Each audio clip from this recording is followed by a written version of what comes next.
and I need another notch on my belt. Yes, I do. But I'm looking for a six-pack, but I got you two instead. Welcome to Talking Sports. Gentlemen, how you doing?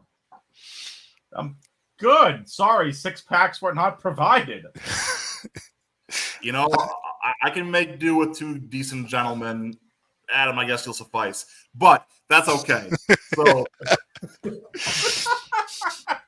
guys, as always, plenty going on in the world of sports. You guys tipped me off on what's happening most recently with the Bonnies men's basketball team. Adam, what you got there for me? So, congratulations to absolute media legend Adrian Wojnarowski, who has officially retired from sports media and is going to be the new general manager at St. Bonaventures. So, congratulations again to Woj. Just seems to be one of the all-time nice people. And obviously, when you think of people breaking news, it's Schefter, it's Rappaport, it's Wojnarowski, it's Shams now who's going to be taking over for him. Jeff Passett in baseball, Buster Olney. I mean, he's one of the greats, and he's stepping away from sports media. So I'm very happy for him. Yep. Just take his job. What's the problem, Adam? Let's take that one. I don't want those hours. Well, another fun piece to mention here, Steve. You talked a little bit before the show at the Backyard Brawl last weekend. What did you see? What did you hear? What did you smell? Oh, it's always a great experience. And that's the thing about it, Ben, is that game sometimes has been a blowout. But as people will always say, and it's been very true recently, unfortunately, the game in Morgantown last year was an exception. These two teams could be in the basement, and it would be one of the greatest college football games you'll ever watch. And that's the shame of this Saturday.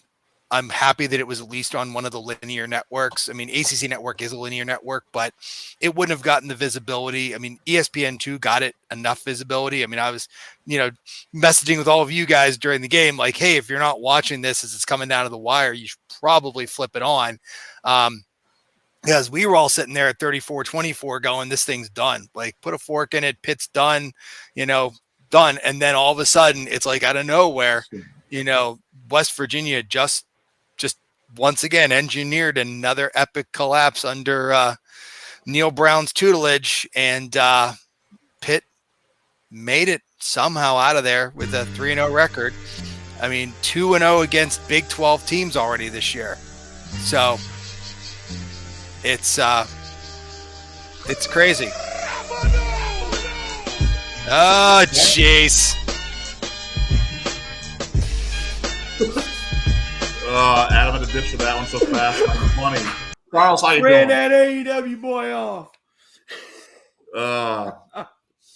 Charlie, what's the good word, my friend? How you guys doing? Hey, we're good. Just apparently I scared the crap out of Adam there, so we'll see if he can regain his senses here a little bit and come join us. But jumping right into it here, guys. And there he is. Adam's back in. Sorry, no music for you. I'm going to deal with this guy? Yeah. I can leave again. You win some, you lose some. But speaking of losing, some teams lost this weekend that probably shouldn't have lost, and some lost in ridiculous fashion. And I'm going to go with one of my own teams I like to follow a lot, and that's Mississippi State. Got embarrassed by Toledo in Starkville. Just a completely disastrous game. And honestly, I felt like State was kind of on the right track, but now I'm second guessing myself, going, what just happened? That was definitely a shell shock for me. Another one I want to highlight before I kick to you guys, kind of get your impressions of the past week. Arizona was exposed, and Kansas State has somewhat put their names on the map here a little more of being legitimate. I said before the season started, Arizona's fool's gold being ranked. I don't understand it. And they got hosed in Manhattan, losing this past weekend 31-7. So, with that said, there's plenty of games to touch on, and one more painful than other ones for me. But, Charlie, I got to ask you, I'm sure you want to talk about this one a little bit. What happened to them dogs this weekend? Yeah. They won. That's what happened. That's what the dogs do. It ain't pretty. It don't matter. It ain't pretty. You get the job done. This is typical I mean, we always the Dogs always have a few games like this, right? Every season. Usually it's against like Alabama or something. Every now and then it's against Vandy. I don't understand why. This year is Kentucky, and probably going to be a scary one when we play Texas too. But they just, in true Dog fashion, look completely flat in the first half, and went into the locker room and did just enough, made just enough, adjustments to get the win. Fourth quarter team, man. That's the Dogs. If you ever been to a Dogs game, fourth quarter, everybody raises up 4 fingers at the start of it. We've always been a fourth quarter team, a second half team. I will say this though, the defense looks really good, and I thought in the game that they looked really well. I mean, that's how you hunker down in the second half, right there. When the offense can't score any points, you can't let the opponent score any points. So, that was a bright side for me. I really wasn't worried until like the fourth quarter. I was like, oh man, we're gonna let this one just slip away. But that's SEC football right there. That's why if the playoffs ended today, man, half the SEC would be in the playoffs if the season ended. Every one of y'all would be up against an SEC team.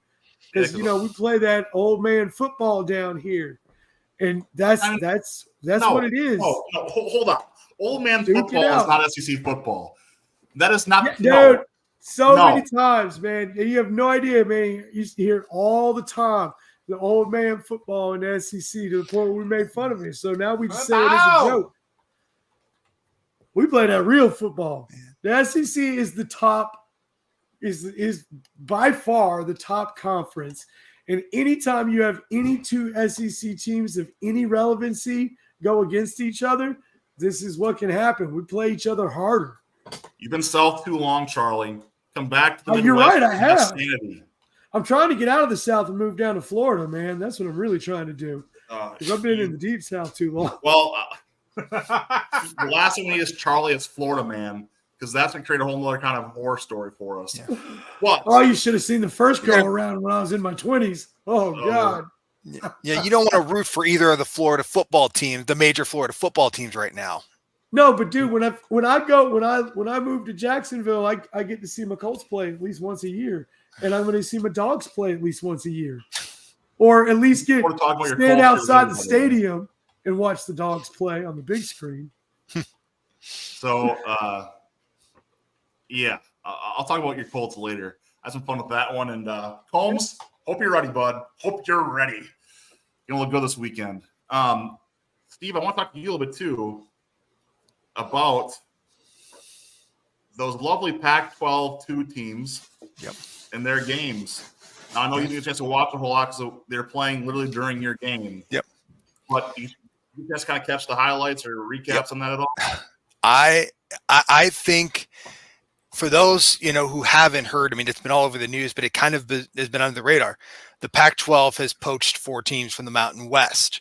And that kind of happened right as this whole, I guess there was things going on over the weekend as these 2 rivalry games between former Pac-12 rivals in Oregon and Oregon State and Washington State were going on.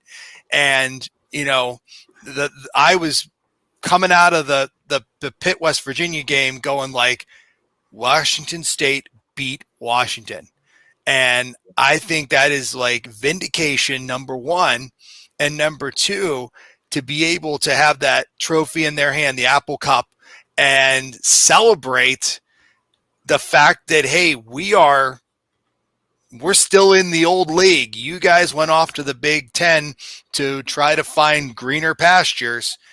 And here we are kind of in this, this hopefully they're going to find 2 more teams to have a valid football conference here.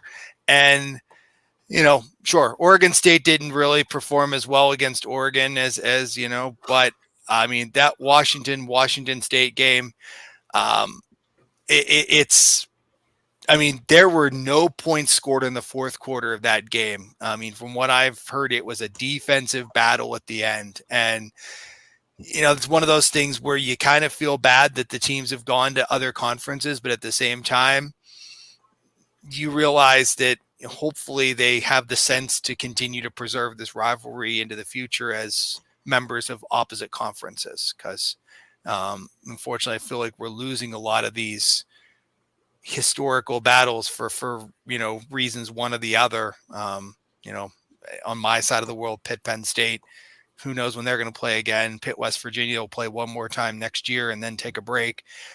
So it's appreciative that they see the value of trying to keep these rivalries alive. Going through the teams you mentioned there, just so those who are not aware of it, Colorado State, Fresno State, San Diego State, and Boise State all making that move. It calls the question for me is, can they re-lure Cal and Stanford back to the Pac-12 then? And it's, again, the ACC's got their own work going on. Apparently, they went back to the table now with Clemson and Florida State trying to mend those fences. And I think that's going to be a losing battle for them, frankly.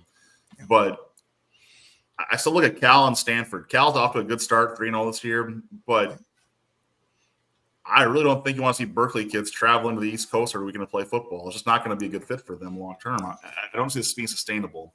Same with Stanford. These are two schools that are, again, they fit the academic profile of the ACC, but they just don't culturally fit the ACC really in any capacity. But that's just my take on that one, I guess. I see those two as being logical ones. The other one I'd say is Fresno State following San Jose State following San Diego State's steps makes sense to me. And I think you can see the Mountain West crumble very quickly in front of us here with, frankly, your best team in Boise State already leaving. I think UNLV needs to be the next move to this new Pac-12. Okay. That'd be a good one. I think that Nevada follows through with them wherever they go. I really do. I think those kind of package deals I think you're going to see now. Yeah. But sorry to interrupt you, Ben. I think from what I've been reading is that the Pac-12 recognizes that this cross-country insanity is, because from what I've read, they've been exploring potentially bringing in members from further east, and there's been a lot of resistance from the membership because they're trying to preserve the true West Coast structure of that conference. Well, there's value, right, in that 9 p.m. Central, 10 p.m. Eastern kickoff. I remember going way back, being in the bar watching Kaepernick and Nevada. Was it USC they beat? It beat somebody ridiculous. It was just those old late ones you got to have where you're sitting there. Later you probably should be watching a little football on the screen. But, it's a new world for sure. Other games I wanted to call attention to, my Badgers got roasted. Started off okay and just got worse as the game went. Tyler Van Dyke getting injured in that game, and Braden Locke having to take over at quarterback. And I'll tell you what, I appreciated Van Dyke a whole lot more after seeing Locke play quarterback in the system. Locke looked very rattled, an SEC boy, getting rattled up here, playing Alabama, admittedly. But nonetheless, it was an interesting fit there. And then the other one we talked about, we'll go into NFL here shortly. We had some discussion, and I know there's different sides of the aisle almost literally here on our screen right now regarding Wake Forest being a bunch of pansies and not being able to take their butt kicking and canceling their away game at Ole Miss after Ole Miss took the time to come and play them in Winston-Salem. So, Wake Forest, shame on you. Fulfill your oath. You signed the contract. Play it out. Don't be a bunch of little whiners. And look, Lane Kiffin's going to smoke your butts again when he gets a chance. But in the meantime, Wake Forest, you're going to continue to suck, and this is another reason for it. Your homecoming game was half empty, by the way, Wake Forest. Screw you guys. But that being said, Charlie, Steve, I know you guys have your opinions here as well. I think it's Lane Kiffin's comments here nor there. In my opinion, Wake Forest move was childish at best, if not unprofessional. It's to be very clear with that one. What do you guys? What's your take? All right. So here's my thing.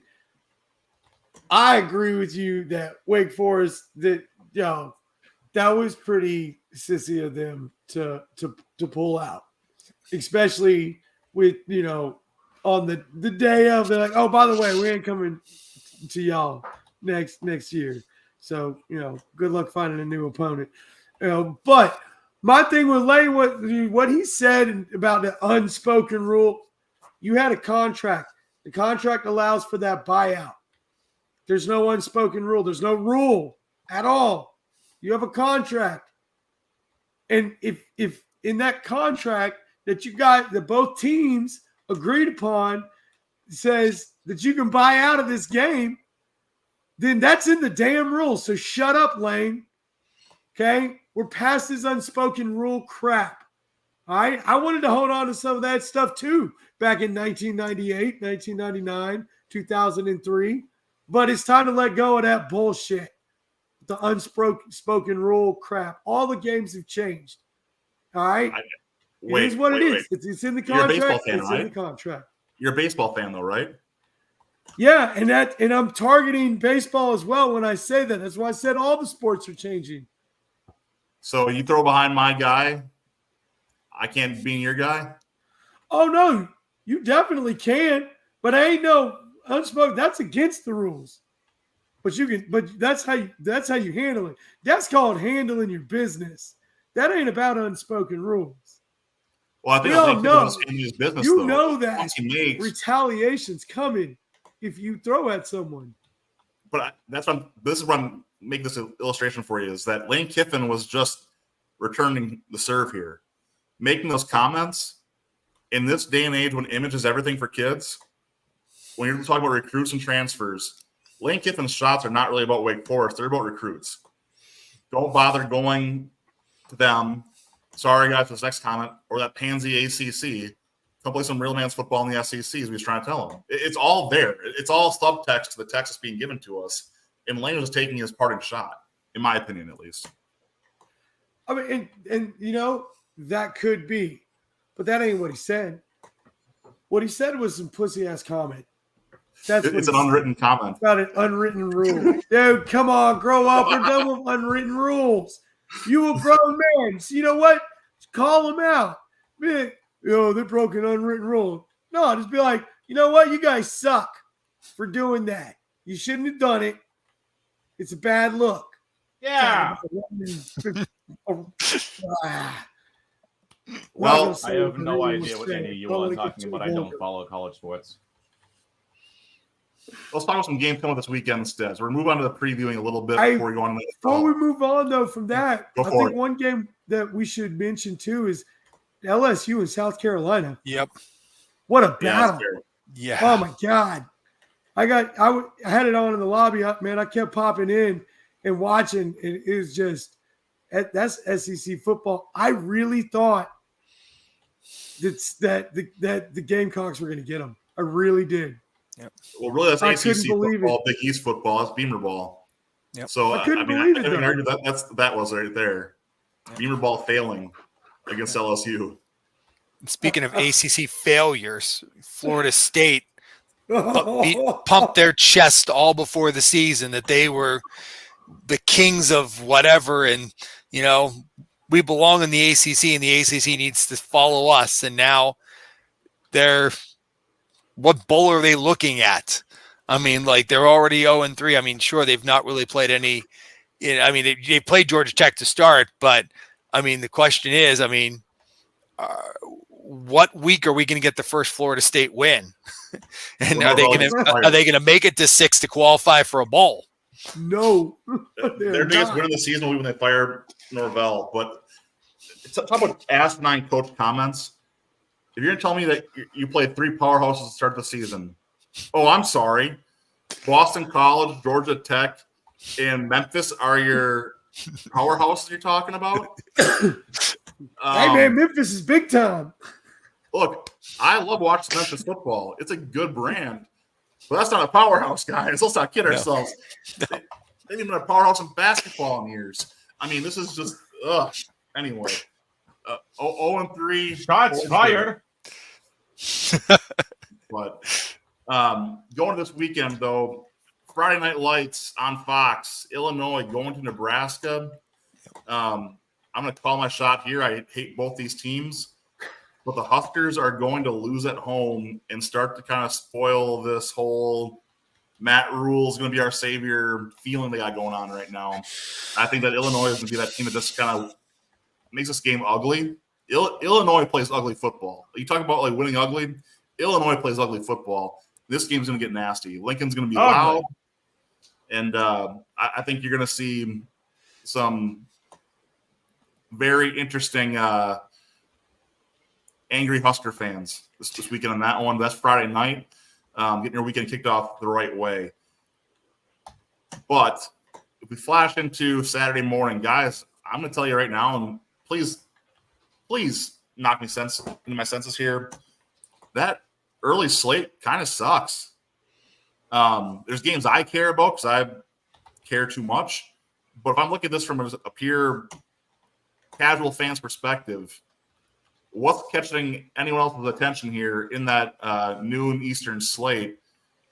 Are you even bothering to turn on college football until the 3:30 games start? I like the – you go ahead, Steve. I was say there's one game I'm watching, and that's NC State Clemson. Yeah, I want to see where they match up as ACC against ACC. This is their ACC openers. It's a time to see, is Clemson all there? They're ranked, or is NC State? NC State's 2-1. Let's see if NC State is a contender or a pretender at this point. By the way, Clemson's 20.5-point favorites in that game with a 46.5-point over set for that game. So they're basically saying that this is going to be ridiculously ugly in the favor of the Tigers. Charlie, please go ahead. But what have we seen in the first 2 weeks or the first 3 weeks of the season, Ben? They can say all they want about lines. Some of these games are going crazy. Yeah. So I think that's going to be a closer game than 20 points. Okay. NC State's going to play Clemson hard, and I am not a believer in Clemson at all this season. I wasn't last season either. They're old news, man. I think this is where they begin to falter. They're already, lost to the Dogs, but that was going to happen anyhow. They didn't have a shot. But this is where we're going to see some cracks in the concrete right here. This might be the beginning of the end for Dabo. I don't know. Yeah. Okay. I don't follow college sports, but Clemson has become a shell of their former selves. Mm-hmm. Yep. Well, 2 natties to being barely in the top 25 is a hard one to go with there. Kansas at West Virginia, I will say, is a 2.5-point line on that one. That one I think is going to be as advertised. Look for Kansas to be feisty at this point. They've had some tough losses these last few weeks. West Virginia's had some tough losses. This one could have some really angry rednecks. Yep. So I think it's going to be a fun one to watch and see how it plays out. But again, the casual fan, I don't know. The other one I'd say that's worth checking on if you're kind of sitting around looking for something to do, James Madison at North Carolina, Yep. to me, is more interesting than the face value of that game looks. The Dukes have been kind of the story of the up-and-coming, the new teams coming into 1A. They've had some big upsets already. North Carolina is a very beatable team. I think Chapel Hill could be in for a little bit of a surprise right now as James Madison and the Dukes roll in. But again, there's nothing here that I'm saying. None of this is appointment television if I'm looking at the early slate. But as we move into that little later slate, there's some very good games I want to touch on. And the first one's going to be the new Big Ten, maybe call it a budding rivalry, of USC at Michigan. Boys, what do you see in this one? Charlie, what do you got? This is going to be a good game. I kind of want to give USC the edge a little bit. I wonder about travel and if that's going to have any effect. This is some of these kids probably haven't traveled this far to play a game in a while, really. But Michigan just doesn't, to me, they don't look anything like they were last year, or they just don't look as strong. They look like a team that can be beat.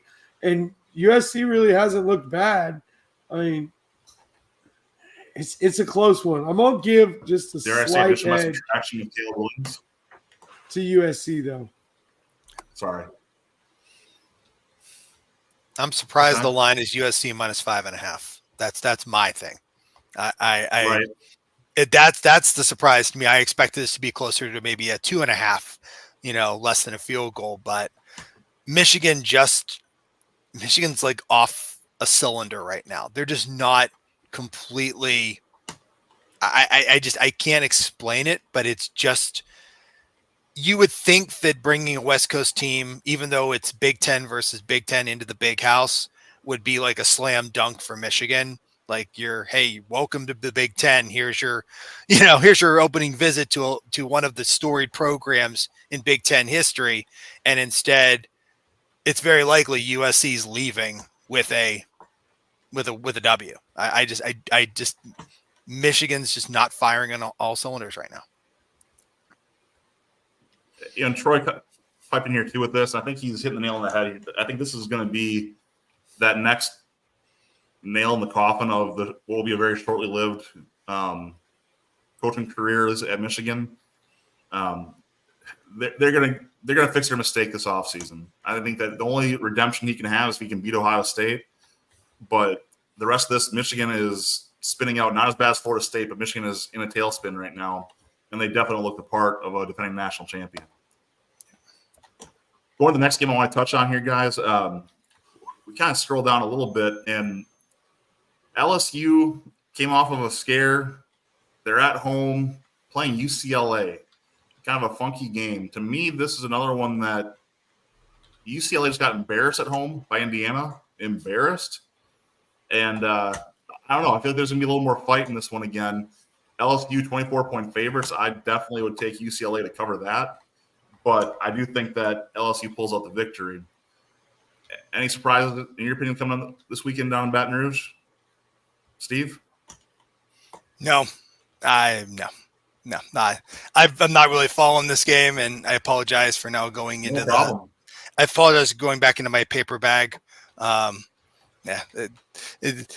new computer is on the list, Ben. So we'll stop these mystery disappearances here soon. But no, absolutely not. No worries. Well, I'll tell you what. I'll skip the game you guys probably care a little bit more about, and that's from Utah at Oklahoma State. Fox 3 Central, 4 Eastern. This is going to be a game. I think no matter how we shape this out, Utah's been a little disappointing. But there's some pieces here that this game should be kind of that make or break game as far as who's going to go forward, being a favorite in the Big 12. Cowboys are 1-point favorites right now at home, but I think that we're looking at a shootout in Stillwater this weekend. Charles, what do you think about this game? This could be a barn burner, man. I like this matchup a lot. Oklahoma State's pretty tough looking right now, and the Utes have been good for a while. They've been building a program. I always love to see college teams that start to really put effort into their program and have success, and I feel like they've been kind of doing that. I think the slight edge to Oklahoma State, but to me, this is like one of those games where, we end up being like 35-35, 42-42 at the end of the game going into double overtime. Okay. So it's going to be close. I'm going to pick Oklahoma State, and it's Oklahoma State -2 is the spread. In total, they got the total at 52-5. So, Vegas agrees it's going to be, a good scoring game. But I'm gonna get that slight edge to Oklahoma State. Okay, fair enough. I'm gonna take another one over here, and this is the weirdest network to me to watch football on is the CW. It throws me off. But TCU is at SMU, kind of a battle of Dallas here, Dallas-Fort Worth area anyway.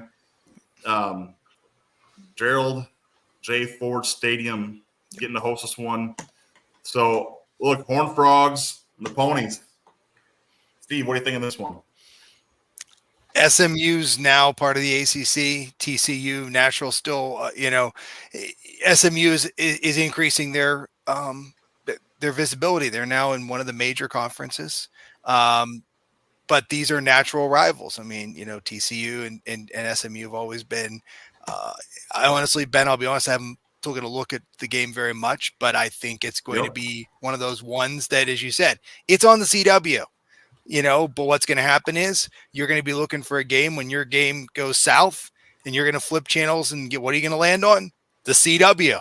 So I think there's going to be some folks watching this game for just random entertainment value.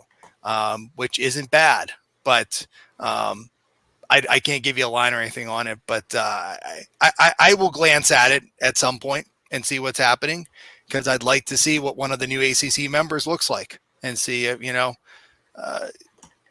we've got 3 schools that have come in that, you've got the 2 West Coast schools and SMU. And let's see how adding a Midwest, a Southern team, Texas team to the ACC, how it feels out. So wasn't the CW where people watch like Dawson's Creek and all those little not anymore specials? Those Singing Frog, right? Not anymore. Singing Frog, right? Gilmore Girls, yeah. Stuff like that. Anyway, and now you got NASCAR, college football. I mean, they are bidding for TV rights. I mean, Arrow too was on there. I think. That's a good show. I forgot about that one. Yep. What's the one about Archie? What was the one about the Archie comic? What was the name of that show? Was that Betty and Veronica or something like that? Or yes, something. But yeah, I mean, I know what you're talking about. Yeah, it's basically like the real life version of the Archie comic. Hey, didn't they have that basketball show too? Like the high schoolers in basketball? Yeah. What was that one?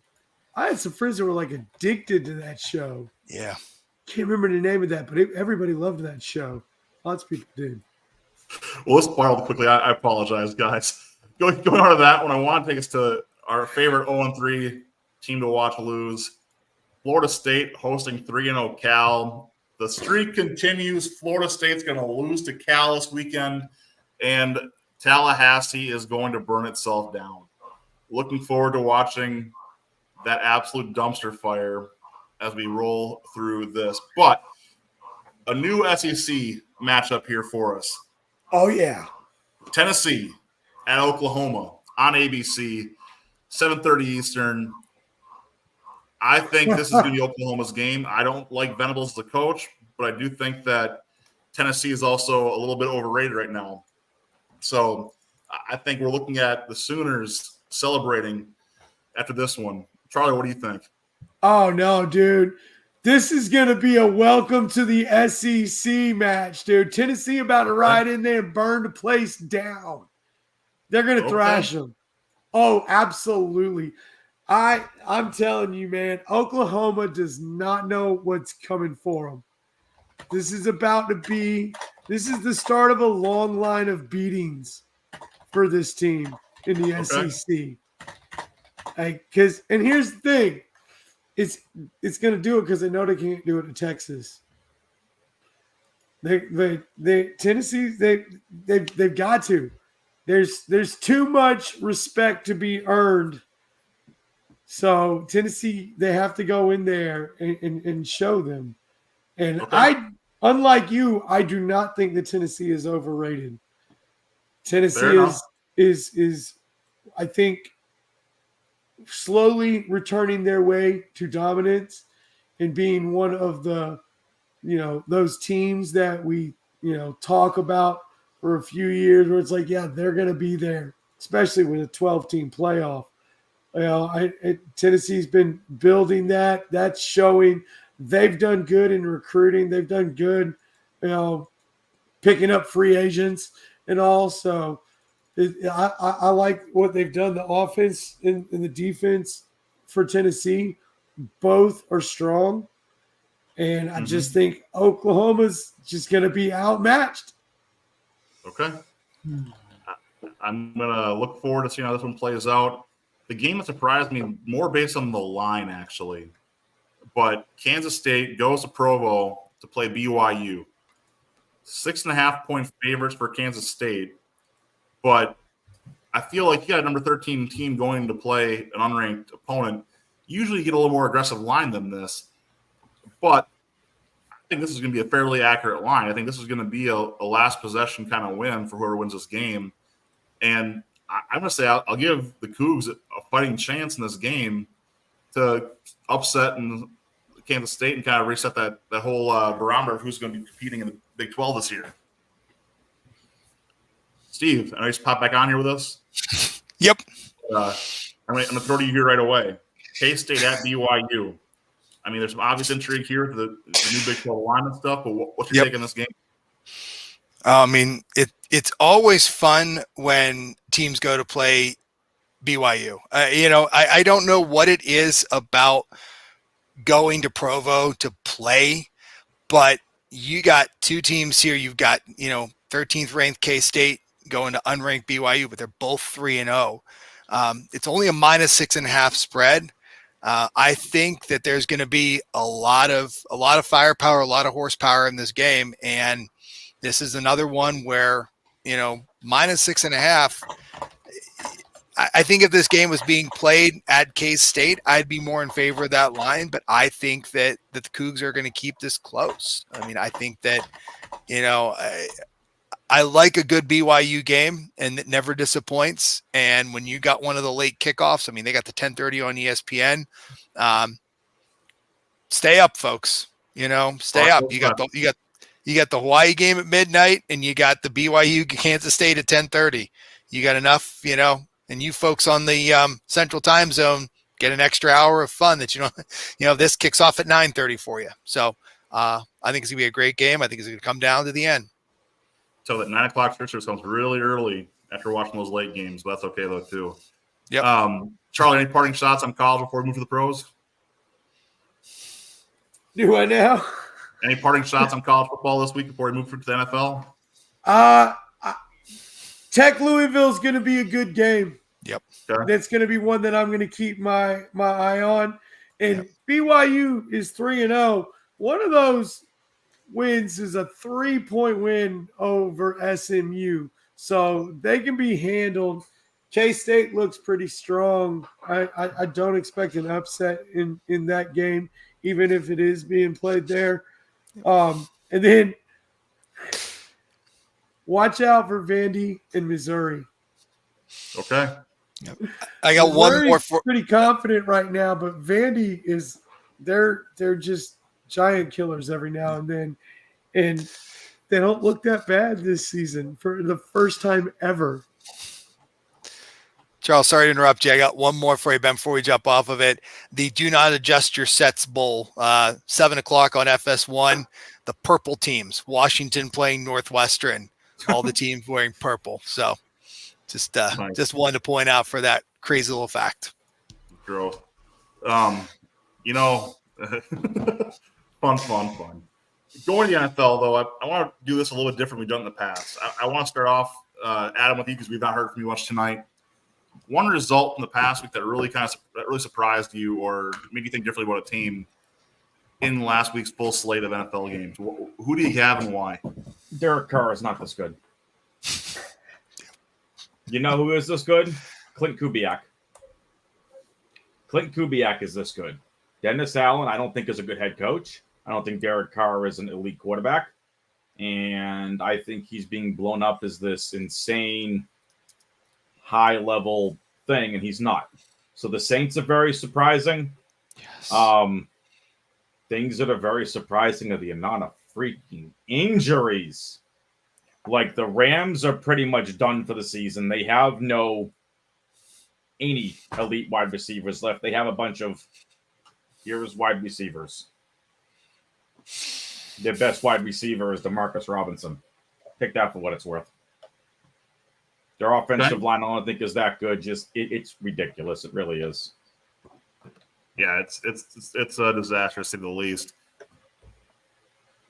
Steve, looks like we got Charlie taking a break there. What game stood out to you in the results and why? Let's go through a couple that jumped off the page. Number one, the fact that the Patriots almost are 2-0. They took the Seahawks to overtime.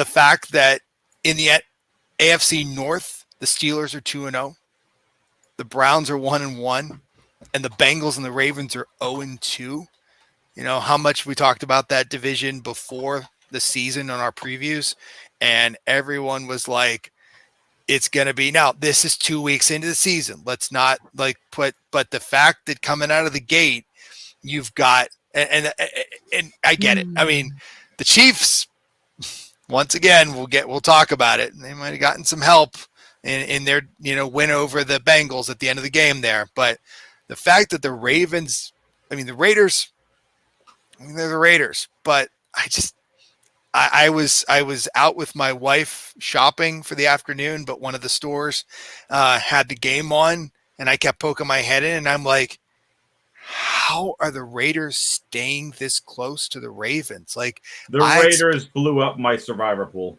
I expected this to be the whole. I expected the Ravens to be like, let's go. And I expected them to go in and run the Raiders into the freaking ground. Yeah. It should have not have been that close. And I think Harbaugh could be on the hot seat by the end of the season. Yep. I think Monken's on the hot seat by the end of the season. And hey, Steve, you know what your Steelers have done better than the Ravens? Draft freaking good wide receivers and actual elite number ones instead of slot guys. Yep. Sorry, I like Zay Flowers, but just saying. Yeah. Give me a break. Okay, look, they haven't been. Don't start Packers. You don't have a number one. You got 4 twos. Let me just say this before I get off my AFC North bandwagon for the week, but that 4 teams from the division making the playoffs could come true if everything continues to play out. Because I don't think the Ravens and the Bengals are going to be sitting down, but at the same time, I don't see anybody running away with the division at this point. But the way everybody, the Steelers can't continue to do what they're doing and win games. That's all I'll say. And I know we're going to talk about this week's games in a couple minutes, but they got in, they beat the Falcons. They played Knicks last week, and I expected them to win the game, but they just kind of, I don't want to say limped, but it's just, there's not been like that masterpiece performance that you can be like, this is the Steelers season. So, but those, and then the Monday night game. Holy cow, the Falcons going into Philadelphia and taking care of the Eagles by 1 point. Wow. So, you opened the door on this one, and I've got to crap all over your team a little bit. I apologize in advance, but come on down. You talk about ugly old man football. 18-10 against the Falcons, 13-6 against the Broncos. That's ugly old man football, by the way, Charles. But even beyond that, this has to be the most boring games to watch.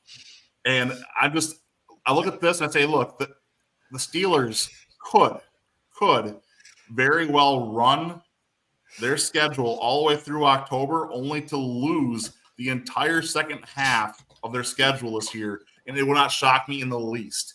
Yep. They have the most top light schedule of any team in the league.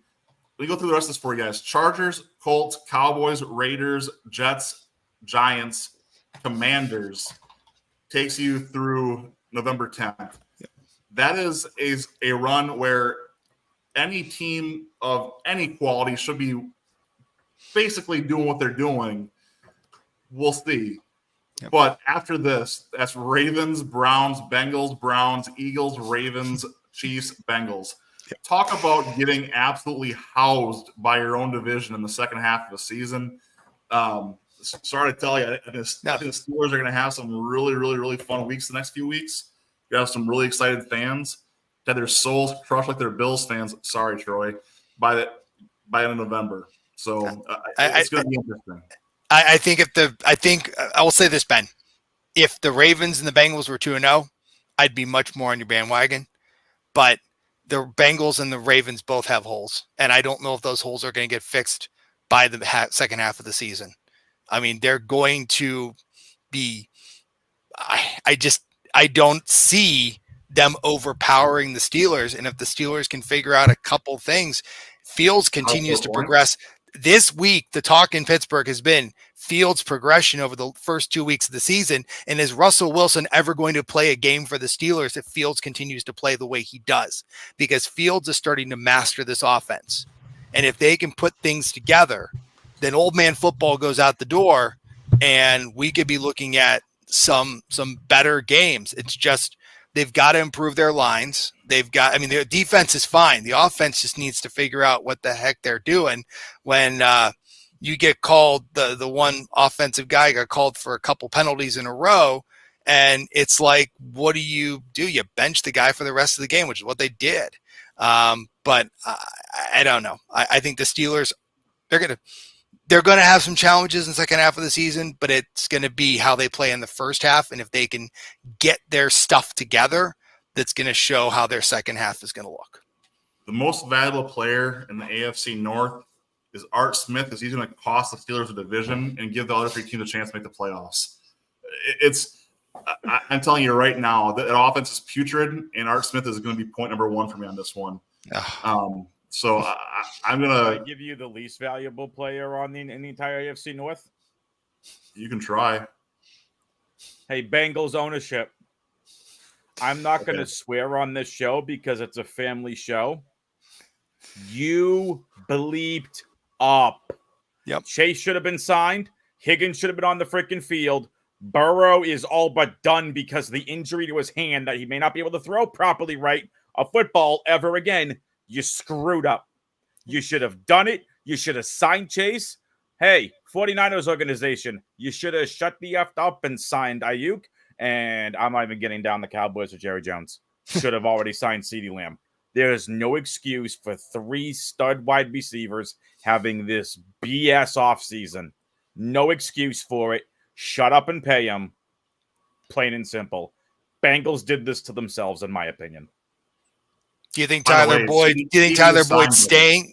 Do you think Tyler Boyd staying in Cincinnati would have made a difference? Bringing up Tyler Boyd. No. CD is signed, by the way. 4 years, 136.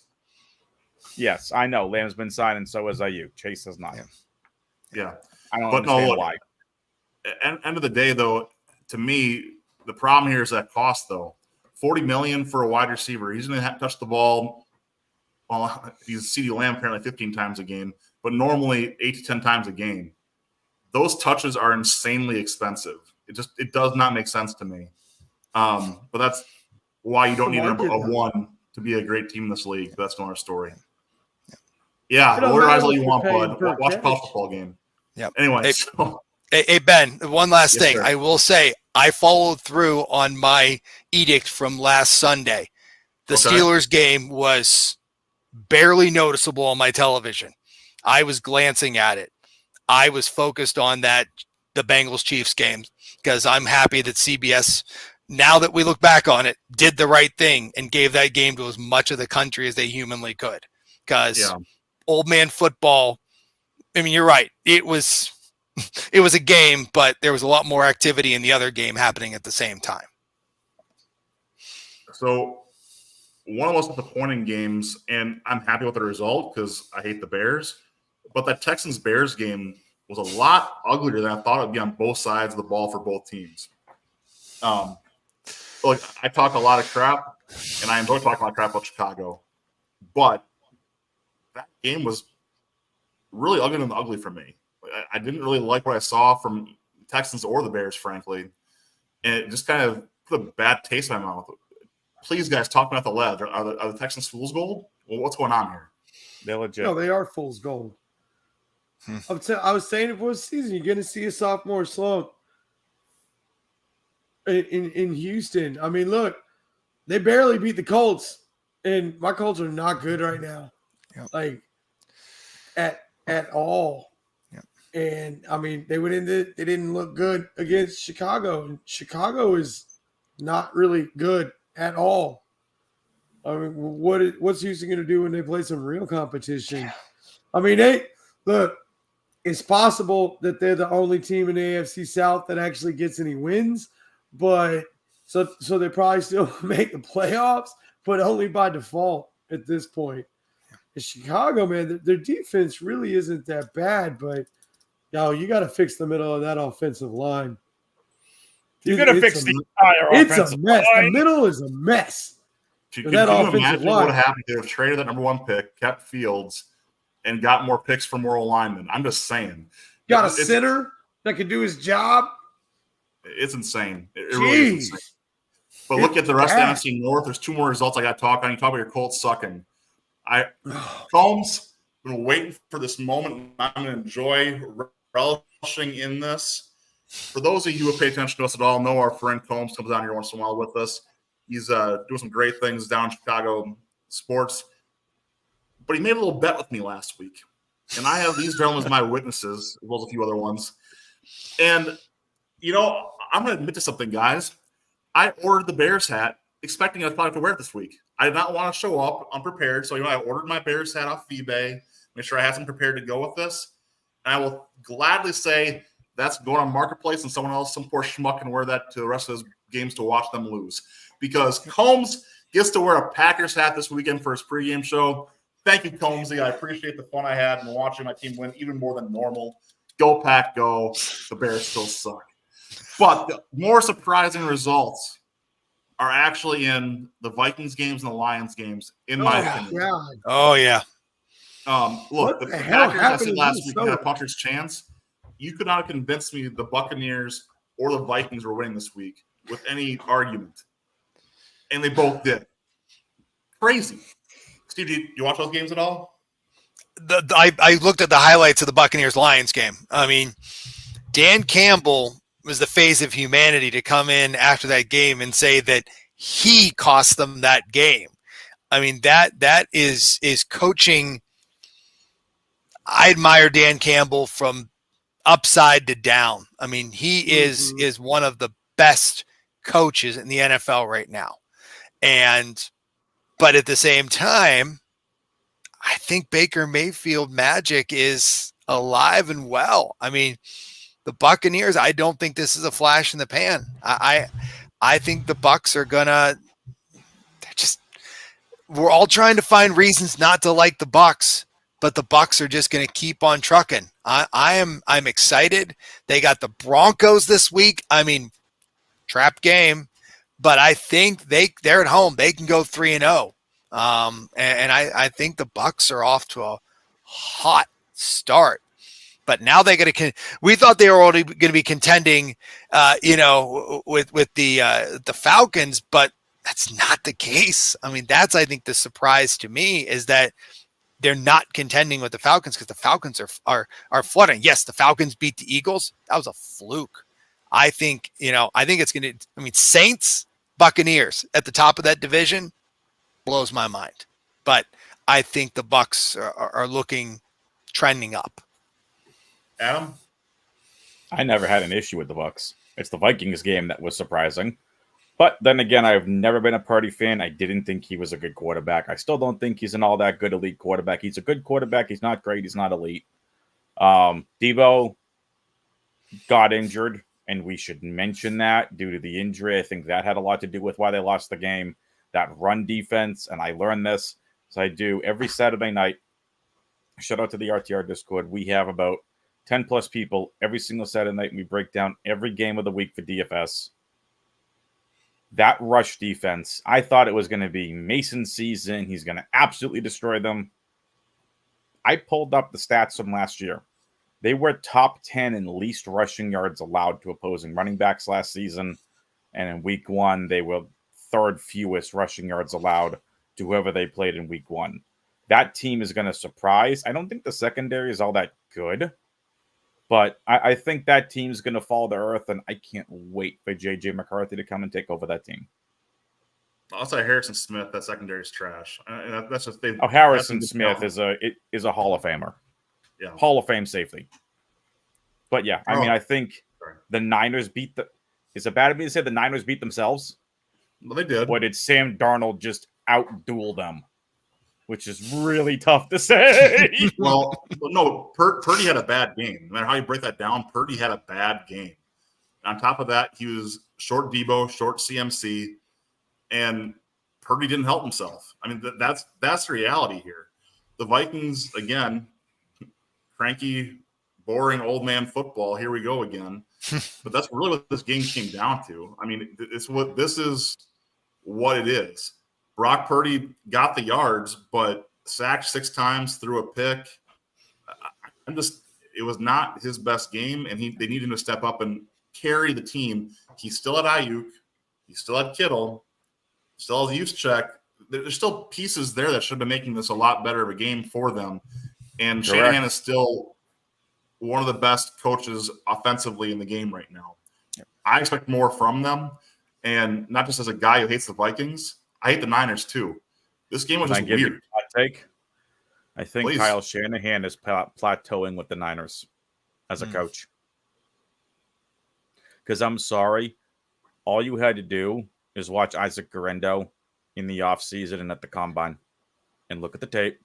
How is that dude not being used in the backfield? How is he not being used at end arounds? How is he not being They're used on saving kickoff him. returns? How is he not being used as like a gadget slot guy? Saving him. He's No. already gotten banged up twice just in preseason. Yup. They know what they've got in him. Dude's explosive. He's got moves. You got to save him. CMC, who knows when he's going to be back. But too, Ayuk, he doesn't quite look like Ayuk yet. This is the same thing with Chase. Both of these wide receivers, y'all need to get the work in the preseason for real. I don't give a damn about your money, okay? You guys have got plenty of it. Shut up and play. Get ready for the season because y'all both look like crap. Absolute crap. Ayuk missing balls that we have never seen him miss. That guy is a solid receiver. It's going to On be the a other ramp side up. of that 49ers game, too, with Minnesota, talking about a receiver. When you've got a receiver like Justin Jefferson, dude, 96, yard touchdowns are a possibility every game, and those are game changers and make bad quarterbacks look good. Justin Jefferson is the best wide receiver in football. I don't care what anybody says. He's so Adam, I freaking got a question good. for you. You talk about this Yes. ramp up or they My need a ramp up. Patriots suck, but go It's ahead. almost like if they had, 3 games that didn't really count for anything to get ready for the season, maybe they'd be ready for a good product in September. But I don't want to break the mold here too much, but it's almost like they had those, they might play better games. It's like I don't training know. camp started at the end of July. So there's that. But look, guys, fast forwarding to this week. Look, we've got some games that I didn't think I'd say are good games. Yeah. We got some games that are going to be garbage. Don't So say I'm gonna go Jets to and garbage England. because Don't frankly, say it. garbage is boring. Yes. The Charlie, garbage Night games are going to be the football, most exciting boring. ones. Watch. Charlie, Thursday night's game is somehow not garbage, and I thought it would be. The Pats are going to be playing the Garbage Jets game. at MetLife. This game may not be fireworks, but it's going to be a good game. What do you expect? Are the Patriots better than we all actually think they are? I mean, Just they the really defense. don't look bad to start the season. No, the the defense. Jets got rolling last week. This one they're playing. It's the Jets at home. Aaron Rodgers is starting to get his rhythm back. That running game is absolutely sensational. And I really think that we see Garrett Wilson get even more involved. Rodgers came out and said he wants to get him more targets. The kid's got speed. He's got talent. He's a dynamic receiver. I think we start to see that relationship build a bit more in this game. From what I've seen in the first 2 games, though, I really do expect the Patriots to come in and play them pretty tough. I mean, I think they'll keep it close at least for a little while, but ultimately, I think the Jets starting to get cooking last week, and that's going to carry over to this week as well. I'll give you my hot take here, guys. The Patriots and the Steelers are the same team this year. They both have, let's say, I can see that. questions at quarterback. They both have elite defenses. And they both might actually have good coaches, believe it or not. Yep. But their Both. offenses are going to be Stevenson cannot take 17 games of carrying the ball 25, 30 times. It's not going to happen. He's going to get a Gibson- Derrick Henry workload. We're going to look back at the season and see Ramondre Stevenson 300-plus carries and go, what are we doing? Gibson cannot touch the ball 10-plus times and stay healthy. So it's a matter of time here. So, but that being said, the Pats defense is good. The Steelers defense is good. But both those teams are literally that one key piece away from not being good. Yep. You look at what the Steelers have been like without TJ Watt compared to with him. Yeah. Yep. It's astounding. Gonzalez, the cornerback for the Patriots, holy smokes. Should have never been there at 17. That dude might be the new Darrelle Revis. Sorry, Sauce. Move over. This kid's He's got so it. good. So, And by the way, he came back off injury from last year and already looks this good. and one of the coolest jackets of the draft when he was drafted, by the way, too. But Yep. look, Troy made a comment here: 6-3 Pats. I'll say this: I'm gonna make my Wisconsin shout here too to Braylon Allen. Braylon Allen had a heck of a game last week for the Jets, receiving and rushing touchdown. Braylon Allen, for those who don't know, this is a 250-pound running back with 4.4 speed, 4.3 speed. Can catch the ball and make guys miss. This dude's a freak. And now you have him with Breece Hall in that backfield. That is the scariest tandem in the league of two running backs, period. I disagree, but that's besides the point. Dude, Brees is even better than him too. I mean, come on, Brees dude, is those two amazing. guys are nuts together. I'm not a Braylon Allen fan. I will say this in regards to the Steelers. I think the Steelers have a better defense. The one thing that is going to go untalked about, we just lost Jawan Bentley most likely for the season. Right. Young, up-and-coming star linebacker. So that's a hole in the middle. Look for, if the Jets are smart, but look for teams in general to start taking advantage of looking at that key piece. You look at the Patriots defense as a whole and go, arguably their best linebacker's gone. How can we attack them in the slot and over the middle of the field? How can we get the ball down the field and stay away from Christian Gonzalez, stay away from Kyle Duggar, right? I think the Pats' vulnerability now is going to be with the loss of Bentley. Someone needs to step up, and I think you'll see tomorrow night the Jets take more shots with Garrett Wilson over the middle of the field. Maybe Conklin too, which people want to be a thing. But once the one difference is there's no quarterback for the Steelers that waiting in the rings. They have their quarterbacks. We have Drake May, who I actually rose on a lot in the preseason. I thought he, of any player in the preseason, rose his stock the most. And this is where I'm going to pick on you again, Adam. This is where watching games matters. Braylon Allen, as far as a guy watching college football, stood out. I watched a lot of SEC, a lot of Big Ten, a lot of football in general.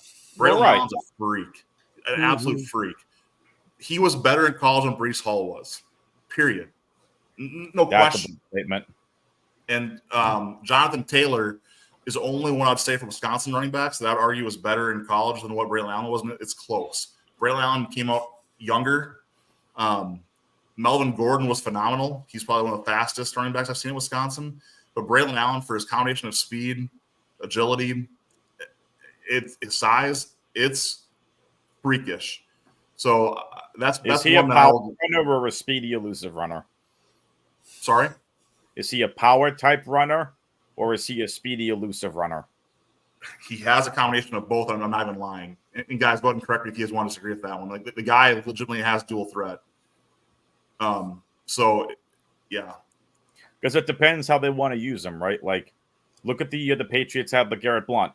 Blount was known as a power runner, and then you could have whatever James White catching the ball. It works when you have that. So it's like, how do the Jets want to use him? How do they see him? Do they see him as a power back complementary to Hall, or is this dynamic, elusive pass catcher that if you have Rodgers, Hall, and Allen, and you put him in the pistol, now defenses are wondering, okay, who the heck is hitting us? Is this going to be a wide receiver, or are you going to have these two monsters in the backfield? So, and Braylon Allen, that's fair, Troy. He's more power, but his speed's still there. The guy wasn't getting caught from behind very often. The guy can break away. Impressive. He can make cuts. He's power, but he can make cuts. Yeah. So he's almost like a Derrick Henry light, but is more elusive.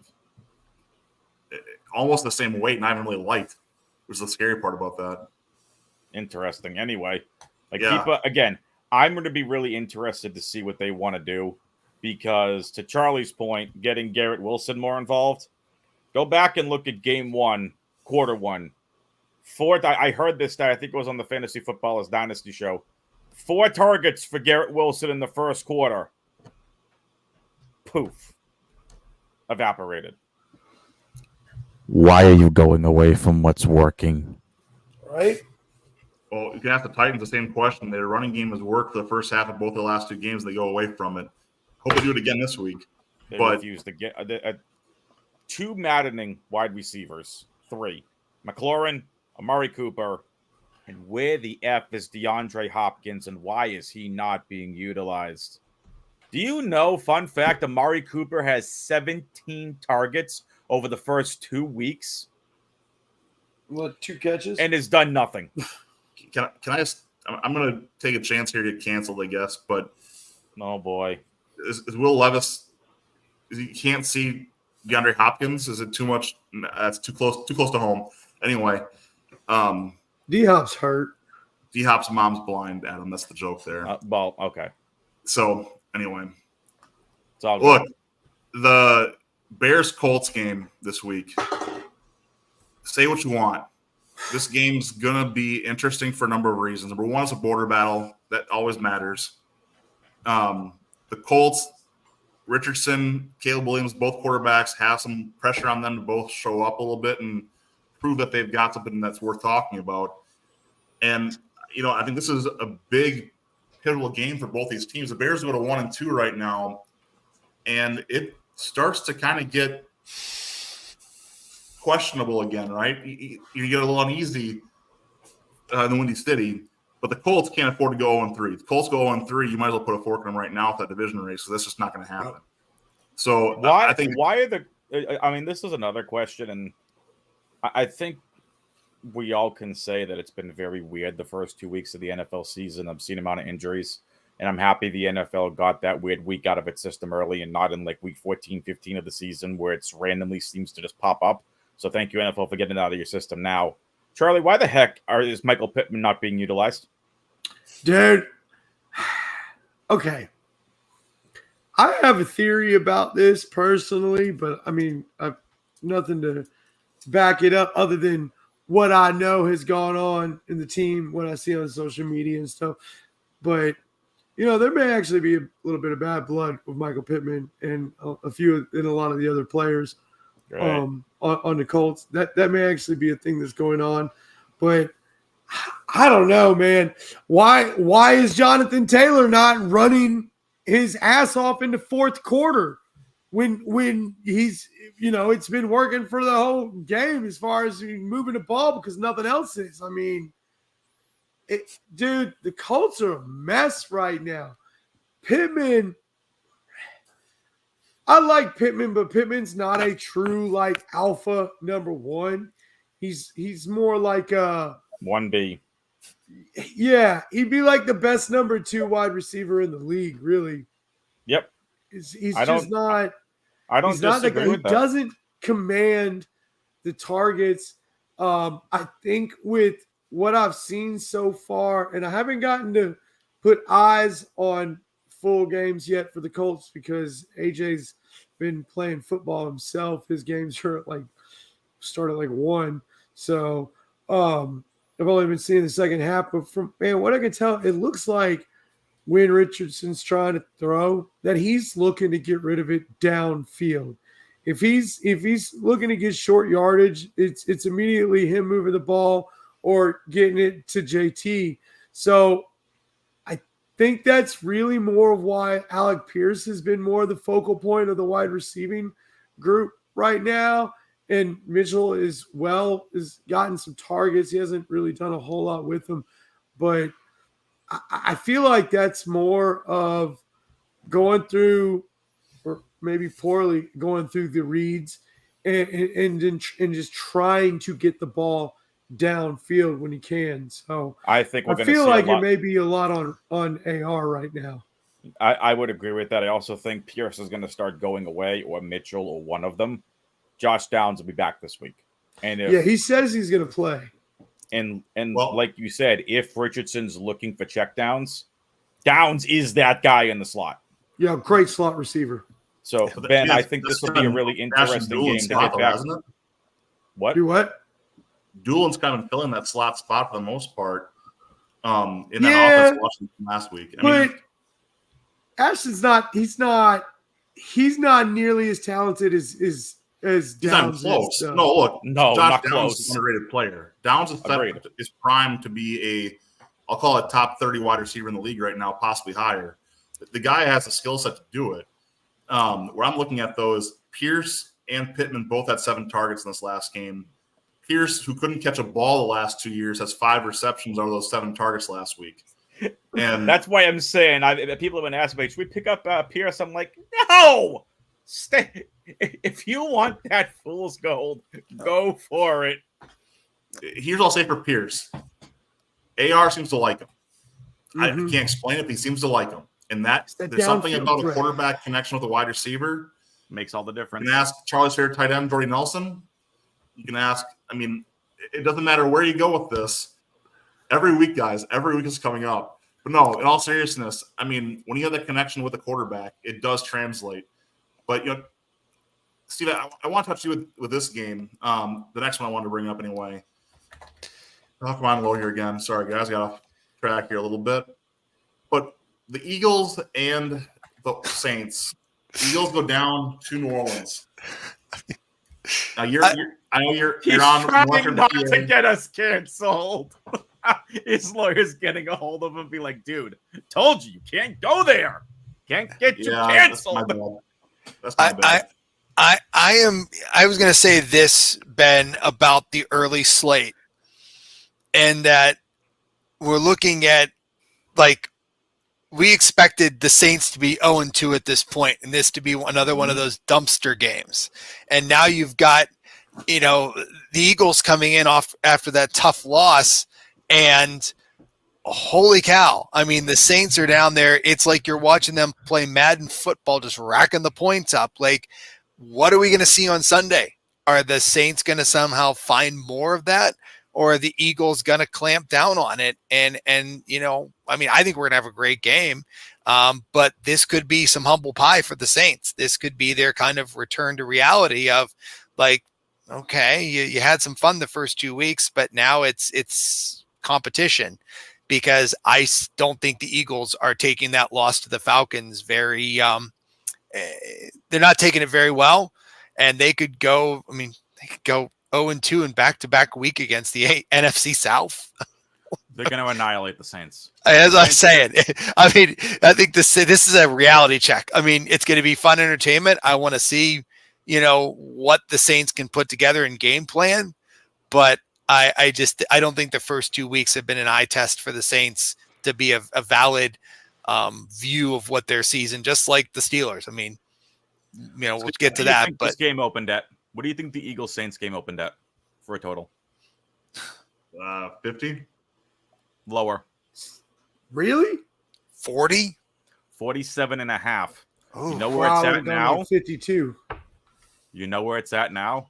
49.5. This game has risen by 2 points total since it opened. 2 points. That's impressive. On the other side, the Bears-Colts game opened at 45.5 and now has dropped to 43.5.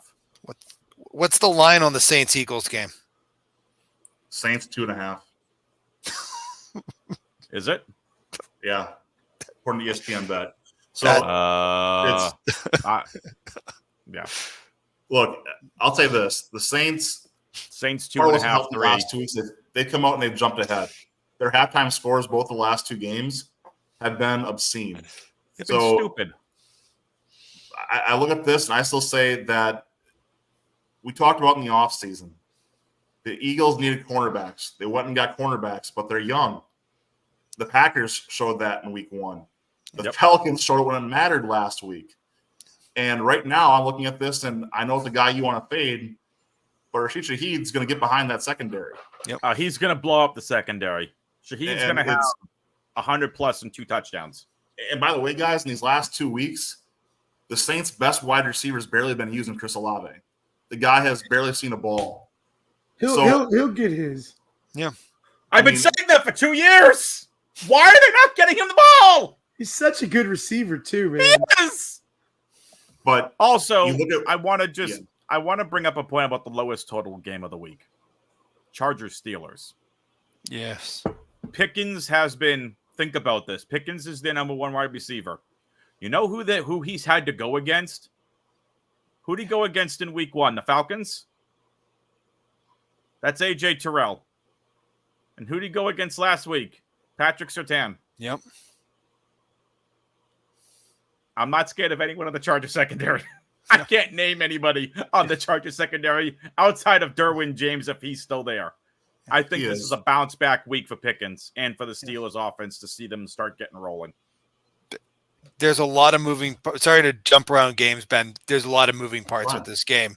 You know, Justin Herbert's availability is going to dictate a lot for the Chargers. I see a lot of things on the backside of this, a lot of intriguing things. Joey Bosa's snap count's been down the last couple weeks. That's a big thing. I mean, and I think this is going to be an interesting, the defense of the Steelers matching up against the offense of the Chargers. Let's see what happens with the run game of the Chargers. That is the part I'm looking forward to the most. I want to see where things go, with the Chargers running game matching up against the Steelers. That's my big thing. Anybody? I want to see if J.K. Dobbins can run against, or if the Steelers are going to bottle him up. I mean, Dobbins could run all over the Steelers, or the Steelers could find ways to shut him down. I think the screen game is what they use to try and distract the pass rush. I think you try and keep the flats active to try and keep them away from pinning their ears back and just coming off the edge. But I look at this and, being very blunt, Van Jefferson is not good. He's okay back rotation. Kelvin Austin is going to be good. Yep. Roman Wilson jury is out on Scotty Miller. I look at this. Wilson's going to be amazing when he comes back. He's back, apparently. So, look, I think it's going to come down to me is that the Steelers' problem is that they have, again, Art Smith.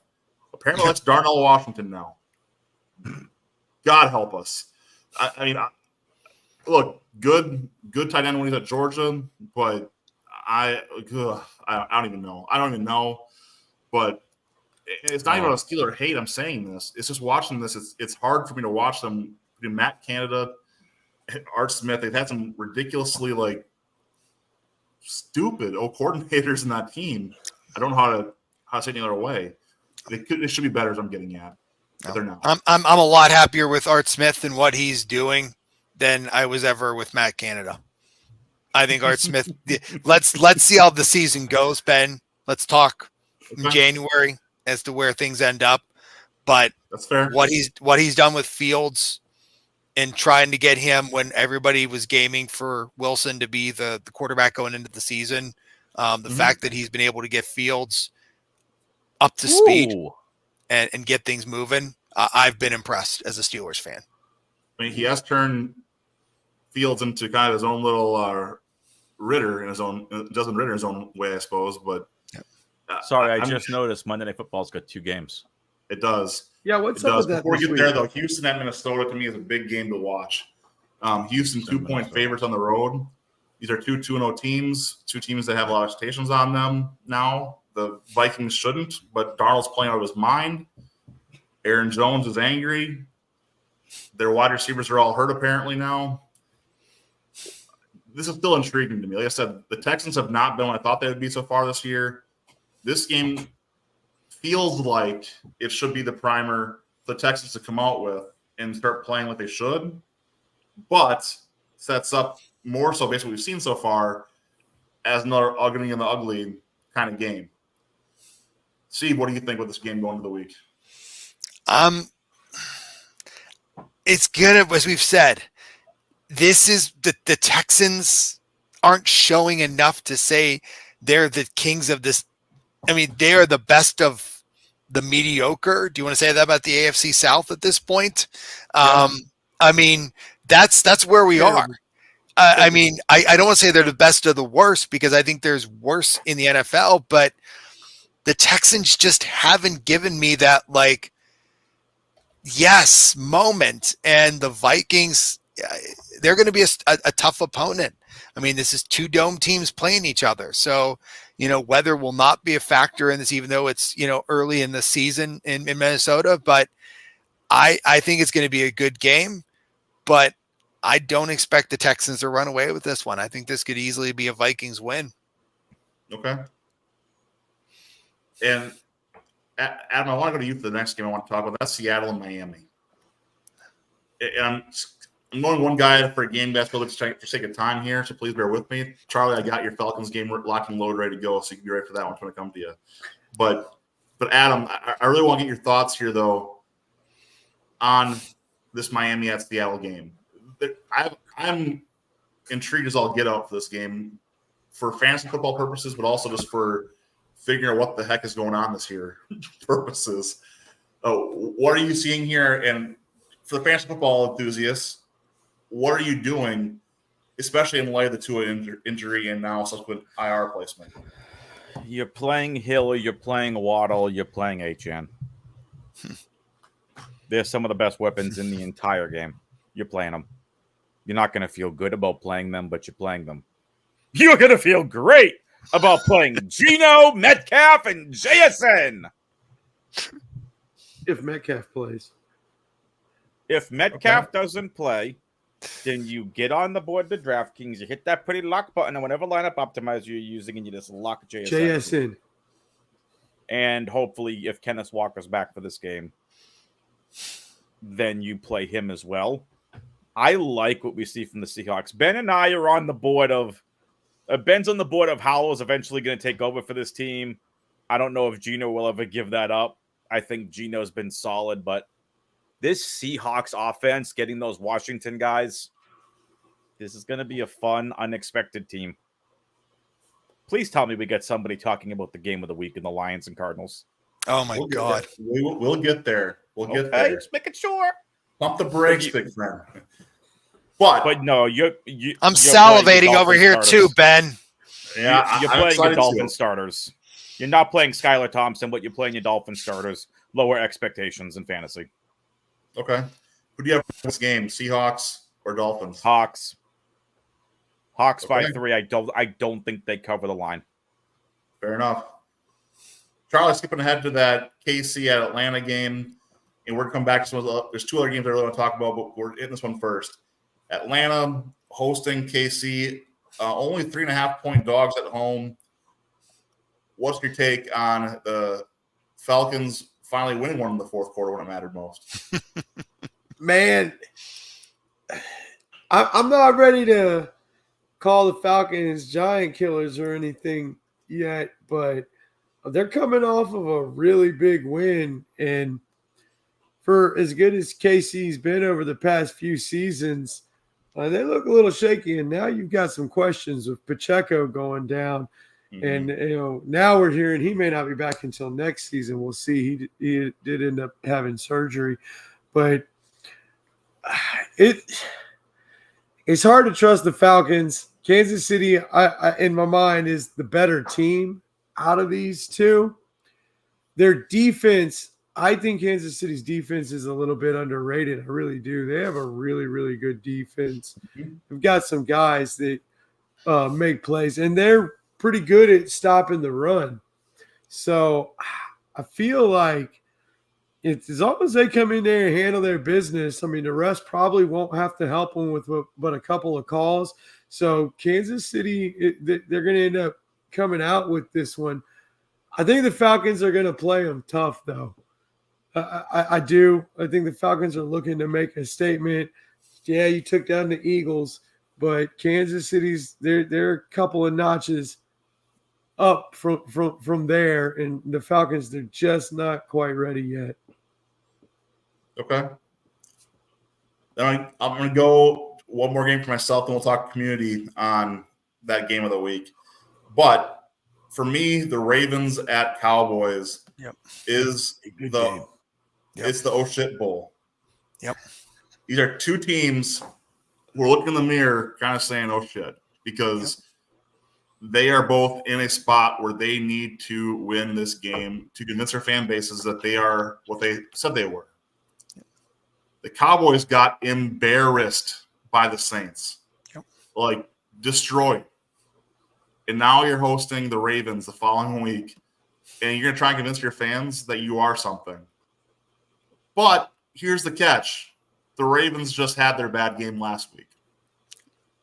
So I look at this game, I'm looking at the Ravens saying, this is, in my mind, Derrick Henry goes down to Dallas, and he shows why the Ravens signed him. He goes bananas. Was nearly unused this past week. He should be fresh and healthy. I think you're looking at a killer game for the Ravens here, and squeezing one out with I'll go with a 27-24 win for the Ravens in that one. But we will go community conversation here on the Lions-Cardinals game, a game that before the season started, I would have told you was an absolute dumpster fire, a game that nobody wants to watch. Yep. But here we are talking about it as our game of the week. By the way, guys, $47 a ticket apparently for that game right now in Glendale. What? So, yeah. So get your plane tickets now. Let's and hop go. on out. Watch Yeah. a good one. Yeah. So, but look, right now Detroit's a 3-point road favorite. Yep. 51.5 the over-under right now. Yeah. I'm going to tell you, look, I'm taking the under here, and I'm going to take the Lions to cover. So the Cardinals are fun. Trey McBride's great. Kyler Murray looks like himself again. There's some fun pieces here. But James the Cardinals, Conner, Ben. he's there. No, he's playing well. He's playing very well. Yeah. But look, Trey Benson. Marvin Harrison finally found himself. Trey in that Benson, offense. Charlie, let's go. No, for me, I'm looking at this, and it's the Lions are also now pissed. They lost at home. They're angry. So I think you're going to see an angry Lions team playing an inferior Cardinals team. Like it or not, the Cardinals are inferior. They're fun. They're fun to watch, but they are inferior. They're going to get And stomped.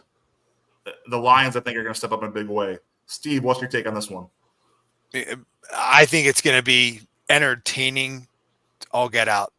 I think that Dan Campbell, with the accountability that, as I said earlier, he said about last week's loss, he's going to have this team firing on all cylinders. And I'm sure they have watched tons of film from that performance last week where it got so big of a blowout that they pulled Kyler Murray in the fourth quarter, as I alerted all of you as I was watching the game, that, you know, he got replaced in garbage time. So it is going to be a Detroit win.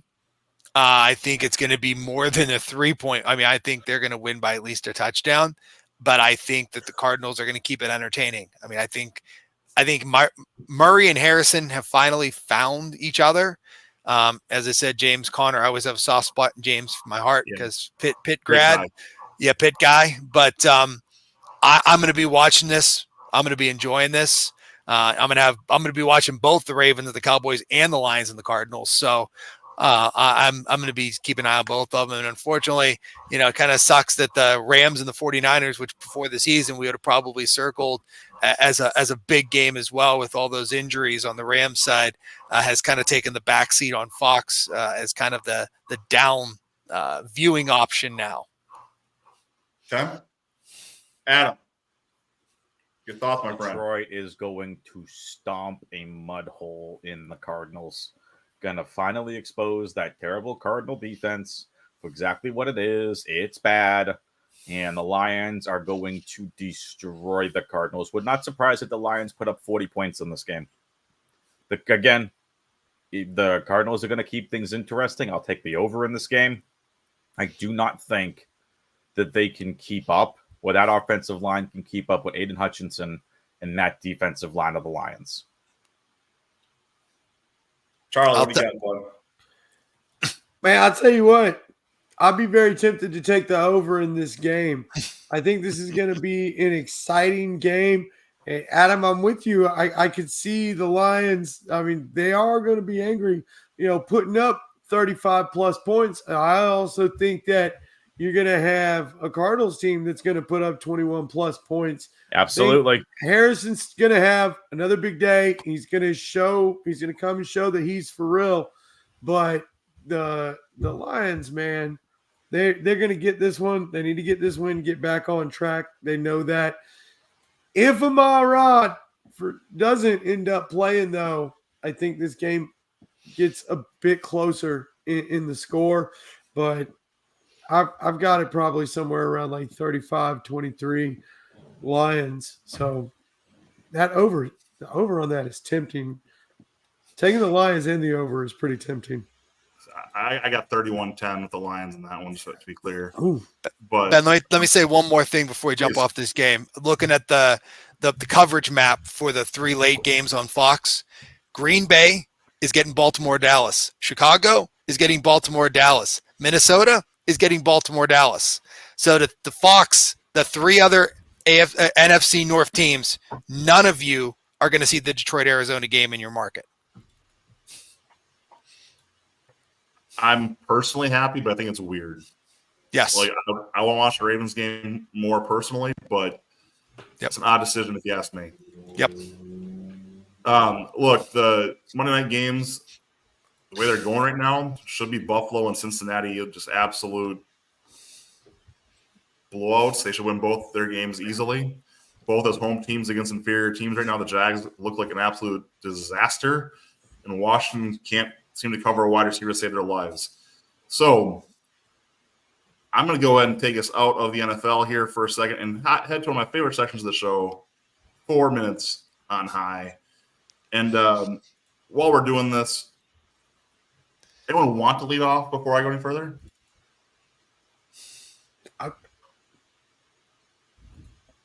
Let's see what it takes. Guess it's me. Okay. Look, I'm going to go ahead and go off on this for a second, and let's just be more fun. A lot of you guys all year have told me I'm stupid or not intelligent or I'm wrong about my Brewers. Guys, I got 2 words for you. Suck it. We are division champs again, 3 out of 4 years. And look, we're coming for whatever team you have in the NL, we're coming for you.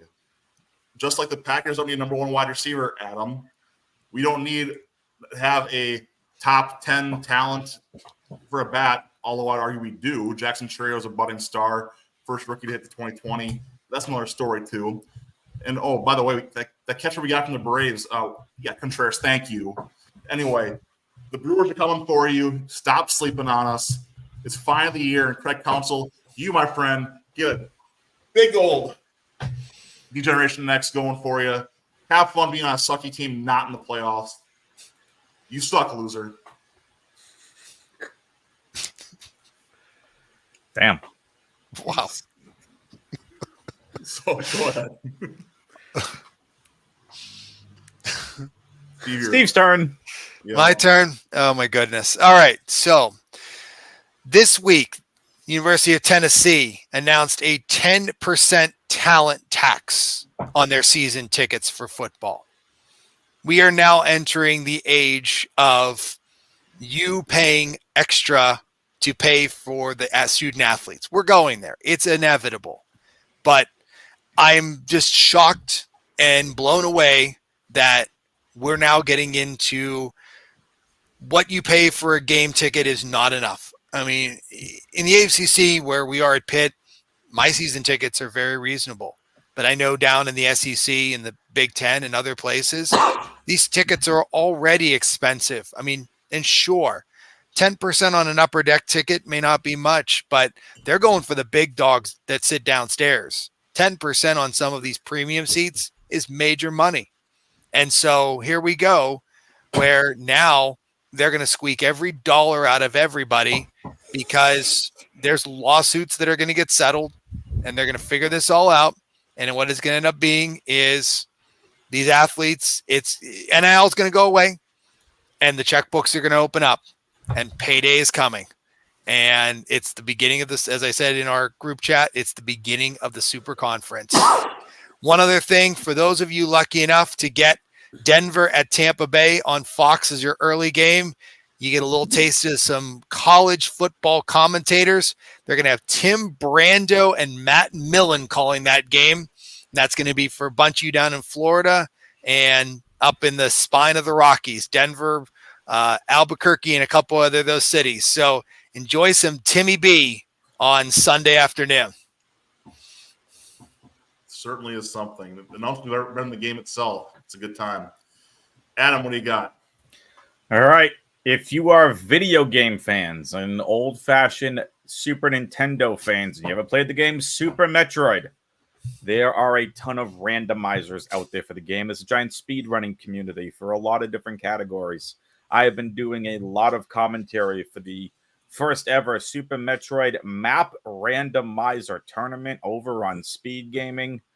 And we have 2 matches left, the lower bracket finals and then the grand finals. If you are interested in watching those, head over to speedgaming.org, check out the schedule.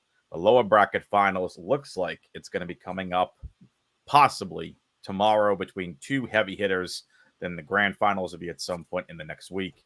It is a ton of fun. If you like the game, just wait till you see what Map Randomizer does. We blew up the entire planet. The rooms are all over the place. It is a ton of fun. Check it out. The tournament has been a massive success. Awesome. Charlie, we're on you, my friend. Oh, Brittany. Brittany Griner, you are a petulant, bitch-ass little child stuck in a man's body. Knock off your shit. Learn what sportsmanship is. Learn to play the game. Shut your mouth. The next time that you throw a bow at somebody's face, I hope they kick you out of the league. Enough is enough. We're all tired of your trash. You are bad for business. Knock it off. Play the game. WNBA has grown so much this season, and it's like you want to do every single thing that you can to just destroy that. Shut up. You're not even any good anymore. Like, seriously. We're all tired of it. Play the game. Damn. Seriously. On a side note, Woj, I love you. You were one of my best. I hope that you do great things in college basketball, and your voice will always be missed on national television. 100%. Amen. Well done, boys. That's like one of my favorite 4 minutes on how we've had in a long time, if I'm being really honest with you. Let's take this thing out. Enjoy yourselves. Have a good week. And go Pack, go. The Bears still suck.